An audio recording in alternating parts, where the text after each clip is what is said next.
திருப்பரங்குன்றத்தில் இந்துத்துவ அமைப்பினருக்கு எதிராக திரண்டிருக்கின்றனர் திமுக கூட்டணி கட்சியினர். கடையடைப்பு போராட்டத்திற்கு இந்துத்துவ அமைப்பினர் அழைப்பு விடுத்திருந்த நிலையில் கடைகளை அடைக்க வேண்டாம் என திமுக கூட்டணி கட்சிகள் அங்கே பிரச்சாரம் மேற்கொண்டு வருகின்றனர். அது பற்றி அந்த அண்மை செய்தியை பார்த்து வருகிறோம். கூடுதல் விவரங்களை எமது செய்தியாளர் விக்னேஷ் வழங்க கேட்கலாம். விக்னேஷ், வணக்கம். கள தகவல்கள். நிச்சயமாக திருப்பரங்குன்றம் கார்த்திகை தீபம் மலை உச்சியில் ஏற்ற வேண்டும் என கடந்த 2 நாட்களாக பல்வேறு போராட்டங்கள் மற்றும் பிரச்சனைகள் இருந்து வந்த நிலையில் நீதியரசர் நேற்று காவல் ஆணையர் தலைமையில் பாதுகாப்புடன் மலை உச்சியில் தீபம் ஏற்ற வேண்டும் என உத்தரவானது பிறப்பிக்கப்பட்டது.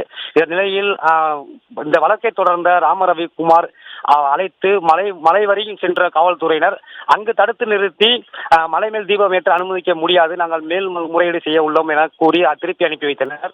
இந்த நிலையில் பாஜக மற்றும் இந்துத்துவ அமைப்புகள் திருப்பரங்குன்றம் சுற்றியுள்ள அனைத்து வியாபாரிகளும் கடை அடைத்து எதிர்ப்பு தெரிவிக்க வேண்டும் என தகவலானது எதிர்ப்பு தெரிவிக்க வேண்டும் என கூறியதாக தகவலானது வெளியானது. இந்த நிலையில் இந்தியா கூட்டணி சார்பில் திமுக, மதிமுக, காங்கிரஸ், கம்யூனிஸ்ட் உள்ள கட்சி நிர்வாகிகள் நடைப்பயணமாக அனைத்து வியாபாரிகளும் கடையை அடைக்க வேண்டாம் என கூறி பிரச்சாரமானது மேற்கொண்டு வருகின்றனர்.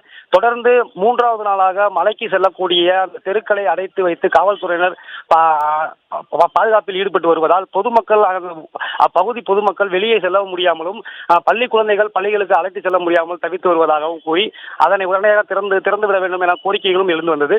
தொடர்ந்து இன்றும் 140 நாள் தடை உத்தரவு தளர்க்கப்பட்ட நிலையிலும் மலைக்கு செல்லக்கூடிய பாதையை ஏன் இருக்கிறீர்கள் என்று காவல்துறையிடம் வாக்குவாதத்திலும் ஈடுபட்டனர். தொடர்ந்து அந்த மலைக்கு படிக்கட்டு பாதையை மட்டும் அடைத்து வைத்து மலைக்கு செல்லக்கூடிய பக்தர்கள் பொதுமக்களை அனுமதிக்க வேண்டாம், அந்த தெருக்களை அடைத்து வைத்து நீங்கள் இது போன்று பாதுகாப்பு ஈடுபட்டால் பள்ளி குழந்தைகள் செல்வதற்கும் வேலைக்கு செல்பவர்கள் அன்றாட பொருட்கள் வாங்க வேண்டிய நிலை, கடைக்கு செல்லக்கூடிய நிலையிலும் எதற்கும் செல்ல முடியாமல் அந்த பகுதிக்குள்ளேயே முடங்கி இருக்கக்கூடிய சூழ்நிலை ஏற்பட்டதாக பொதுமக்கள் திமுக, காங்கிரஸ் உள்ளிட்ட நிர்வாகிகள் அனைத்து வியாபாரிகளிடம் நடைப்பயணமாக சென்று கடைகளை அடைக்க வேண்டாம் என பிரச்சாரமும் மேற்கொண்டு வருவது குறிப்பிடத்தக்கது. விவரங்களுக்கு நன்றி விக்னேஷ்.